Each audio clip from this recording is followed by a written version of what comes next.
You're You're a part of us, and we're a part of you. That's actually an expression of love. It's so cringy. You know what I really like when TikTok girls do this stuff? We're doing it wrong. It's this. Not sign colour, is it this? No, give me all. Do it with the other hand. Why So does it look basically like that? Very good. Oh, Look, can I hold it up? Yay! Gen Z!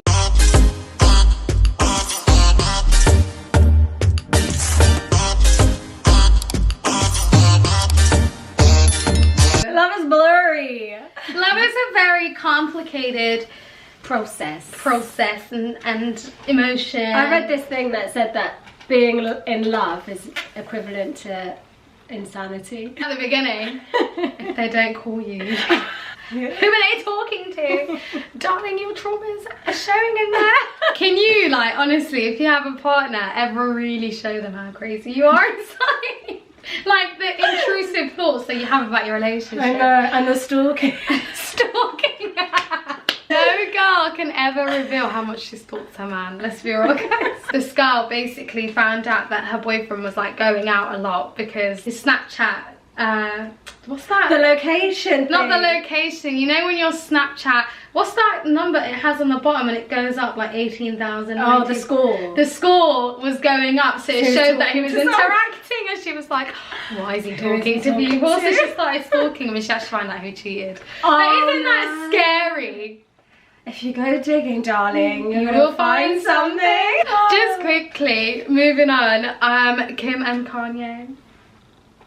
Apparently, Kanye has essentially been, quote-unquote, stalking her.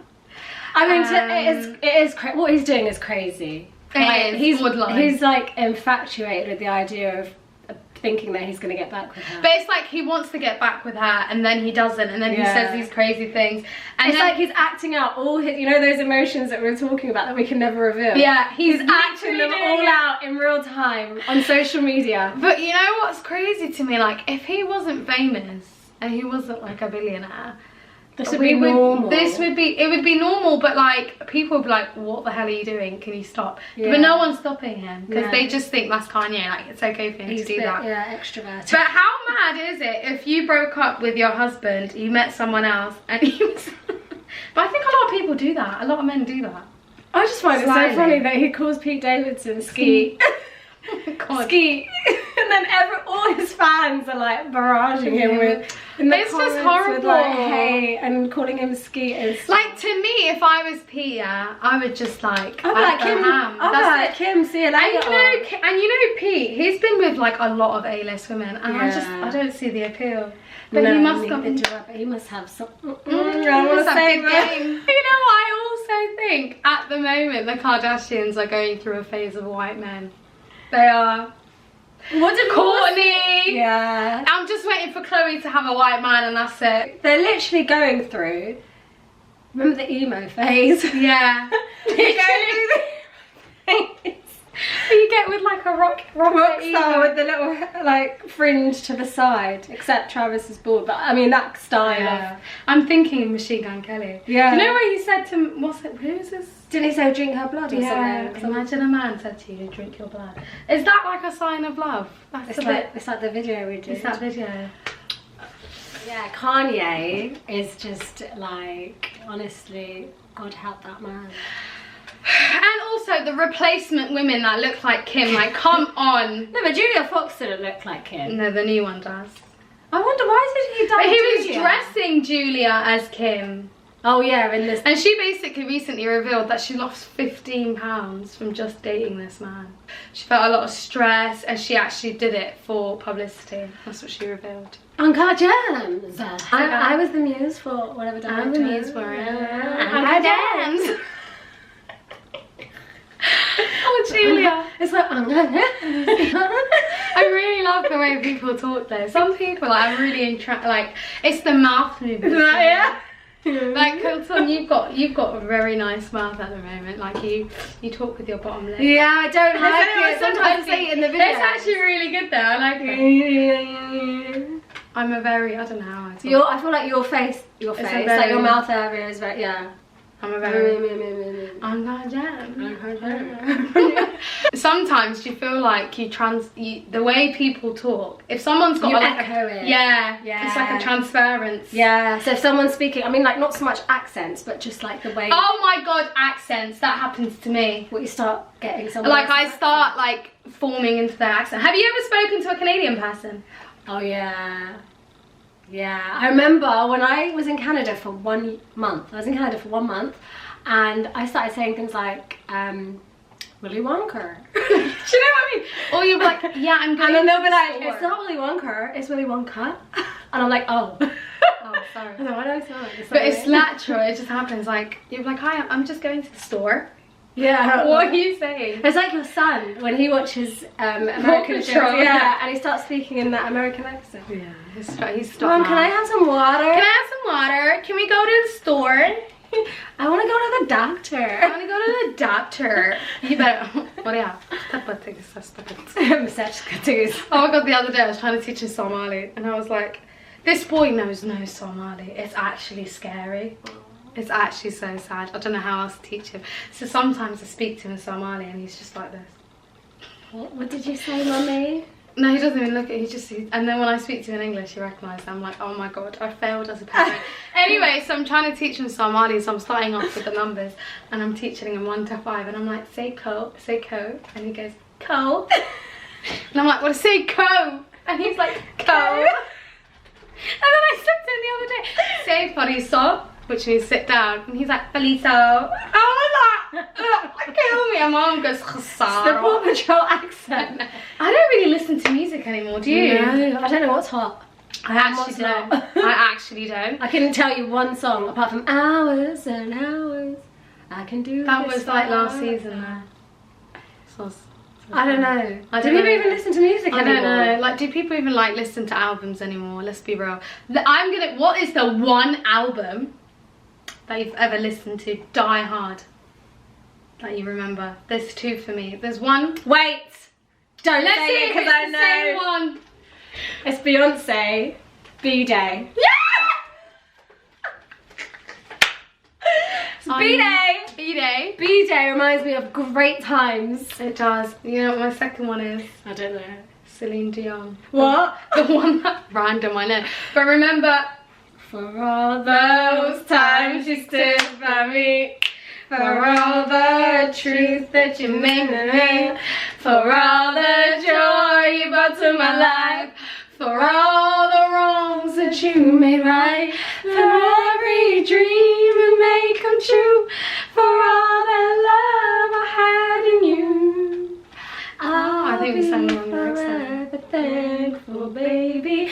You're the one who held me up, never let me fall. Yeah, anyway, that is really in my head. I know exactly. Track 7, what was track 7? There was like some dancey one. Yeah, I remember that. I don't know what that album's called. I need to find that album. That's like a massive part of our childhood. Literally. And there was one time, all coming back to you, all coming back, still coming back to me now. There was days and there were flashes. It was this one. I think it was this one. No, it was this one. I think it's the very best of Celine Dion. Yeah, no, something like that. There are things I'd never do again. Yeah, anyway, Celine Dion was a gem to me. I'm not even gonna lie to you. Those are good old days. They're struggle days, but you know. Struggle days. But who cares? Who cares? But yeah, no. Yeah, that's the only album I know. But I don't really listen to music anymore. Like when I get in my car and I'm trying to like listen to music. I haven't really been on any like walks. I just recently. listen to. I usually listen. Songs. Yeah. Me to a T. Just a little bit of stuff. Does that show our age? No, because we've been in a Somali song since a we very were long time. Yeah. I remember on my old computer, you know, the big computer, yeah. I used to like listen to them on YouTube. This is like when YouTube was nothing, but they used to like they had like early naughty songs on there. Really? And you know those videos where like the guy's just dancing behind a green screen background like this. That's the Ramadan music. The Ramadan music. Yeah. You know. I thought I was well cultured. I didn't understand a single word though. No, I've actually liked Somali music. Yeah. We've like in our group we've liked Somali music for a very long time. I feel like there's some like newbies. Yeah. We're digressing. We are digressing. Do you know one thing that I always think about, like, is your life plan the UK forever? I actually think about this, and I'm like, I don't think it is for me. Mentally, I've thought about it. I think mentally it's not, but physically I will probably stay here for the rest of my life. Forced to stay. Everything just always comes back, and also people that go away, they always come back. I know. So why though? I don't know. Why does that happen? I've never actually asked. To be honest, it depends on the environments that they go to. So if they're going to Somalia or something like that, okay, obviously you're going to be drawn back to somewhere like the UK. But if I was to, I don't know, can you imagine like living in the US or like living in Indonesia? I could see myself living in Indonesia. Or living in the UAE. No. I feel like the issue with the UAE is there's no sense of like... There's no sustainability. There's no permanence. Yeah, there's no permanence there. There's no permanent residence. There's no permanent status. No job. Like all the jobs are like... It's like a year, 2 year contracts, and then they don't renew. That's it. Like, and then it's like a fight to renew your contract. That's a very unstable environment. No, I don't think you can. I don't like it either. But yeah, I don't know. I just think employment funk is real though. Like there's a whole Reddit subreddit devoted to employment anti-work. That's what it's called. I think, you know what, jobs would be amazing if the politics of people and human dynamics at home. Yeah, and like human dynamics and bullying and just like, if it was a case where you go in, everyone just goes into work and does what they're supposed to do and leave, I feel like that workplace could be quite a thriving environment in the long term for you. But it's just the opinions and the bitchiness and like, I don't know, just the constant drama, the constant like, you just feel like there's no benefit. Like, what am I doing? It's like people throwing other people under the bus to get to other places, other positions. It's just too much. It really is. I always say, like, the discussions we have, like, it's just mad. Especially the discussions we have in the group chat are mad. The group chat is the anti-work subreddit. Literally. Literally. All we do is we complain about work, but then it makes us feel better because other people are going through the same thing. And you know what makes me laugh is like, it's not so much, you know, like that you're going to act on the advice that people give you in the group chat. It's the fact that you're able to just offset all your emotions and have people listen. And I feel like that's what we need. Yeah. You know, like some workplaces have like workplace psychologists and stuff like that. Yeah, counselling. It doesn't work. I always feel like they're spying on me. I can't be my real self at work. It's like I can't even express how I'm feeling because A, like this person doesn't know me. B, they look nothing like me. There's no like relatability. Do you know what I mean? They had this white lady, like counsellor or something, like a work-based counsellor that you had to go and see every month. And every time she's writing notes, I just think, oh my gosh, she's going to give this to my manager. Yeah, she's going to give this to my manager. Really? But honestly, she's not. No, but you just I know, it's just very...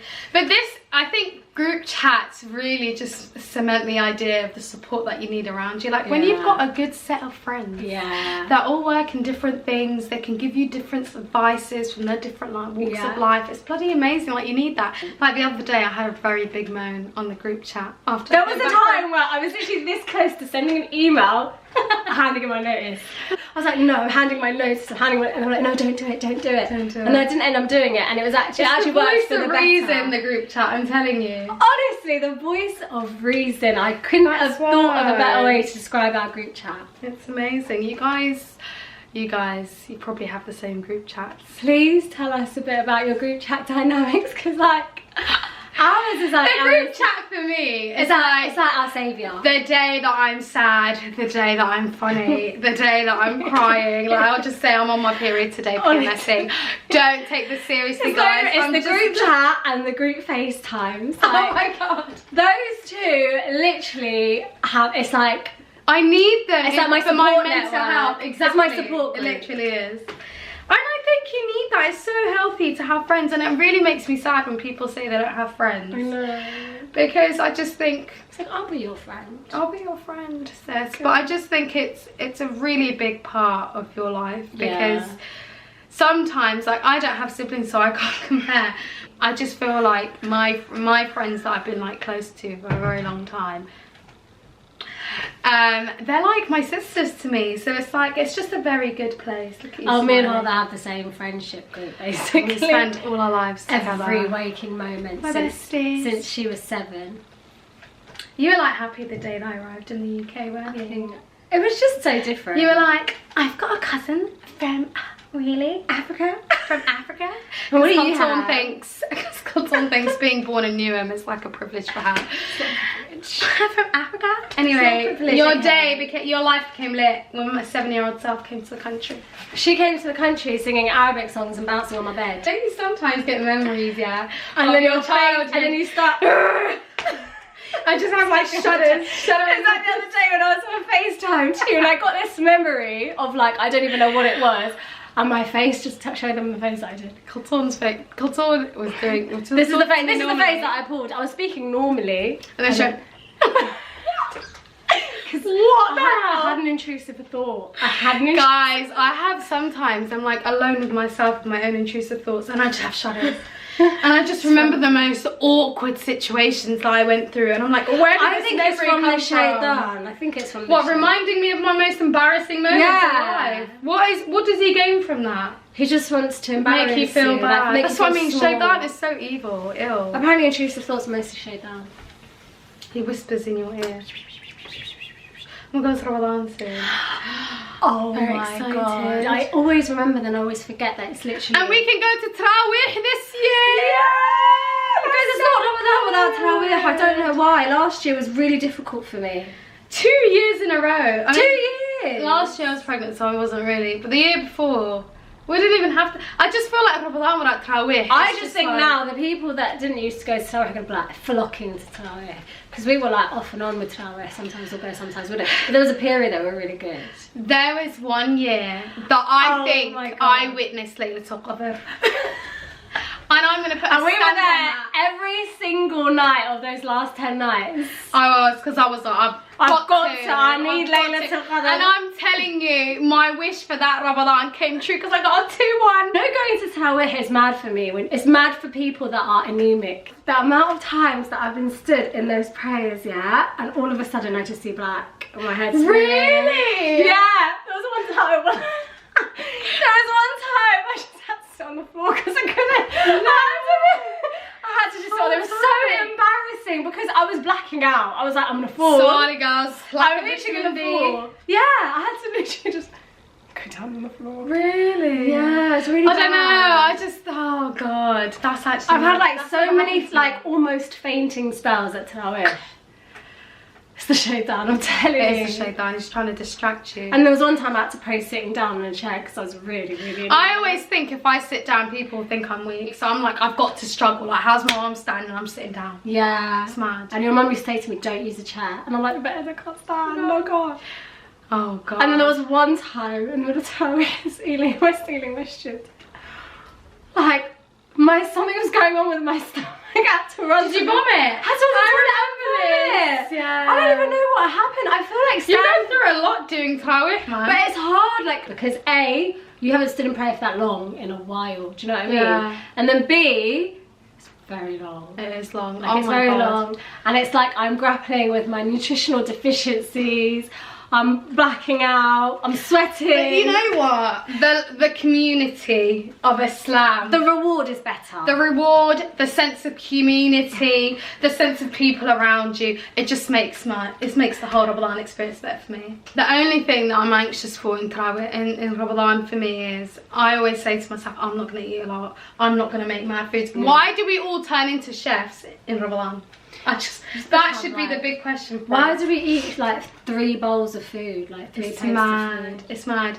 And it's like every day, because I'm thinking of that, the hunger, that I like come up with these mad dishes. Like I'll go through TikTok, Instagram. Yeah, because you got time to. You got time, and then like I'll create this dish, I'll eat it for 2 minutes, and I'm over it now. Yeah. It's mad. Food really gets wasted. It really does. We should start donating food to food banks. Oh my god, there's a food bank up the road from us. Really? It's run by Muslim Muslim organisation. You're joking. I didn't even know there were food banks in that area. Yeah. Anyway, guys, so how are you guys getting prepared for Ramadan this year? Personally for me, I'm not going to put too much pressure on myself. No, neither am I. I'm just going to do my best. I just want to maintain a routine. Yeah. That's the most important thing. Like, you know what it is? Ramadan's first week is the hardest, but once you get through the first week, it's usually okay. It is easy. And I feel like this year it's in April. Yeah. Do you think it'll be getting dark early? No. No. Because they'll be like this. No, because it gets dark. Yeah, it will. I don't think in April. I feel like in March. What time? When is Maghrib now? The clocks change in end of March, don't they? Oh. Oh, next year though. Next year's going to be very good. You're involved You're a part in the of drama. us and we're a part of you. That was actually an expression of love. It's so cringy. You know what I really like? When TikTok girls do this stuff. We're doing it wrong. It's this. Not something, is it this? No, give me all the, do it with the other hand. Why so does it basically look like that? Very good. Oh, Look, can I hold it up? Yay! Gen Z! Bye, Gen Z. Gen Z! I'm so far from Gen Z, it's so sad. What am I? Millennial? Millennial. Yeah. Anyway, and the generation after us is called Generation Alpha. Did you know that? No. Yeah, the Greece's generation called Generation Alpha. They're the COVID babies. Yeah, I would just call them COVID babies. Generation COVID. So guys, this is the end of our episode. This was the end of the road. We will do some Ramadan content, and guys, give us some suggestions of what type of content you want us to do at the bottom.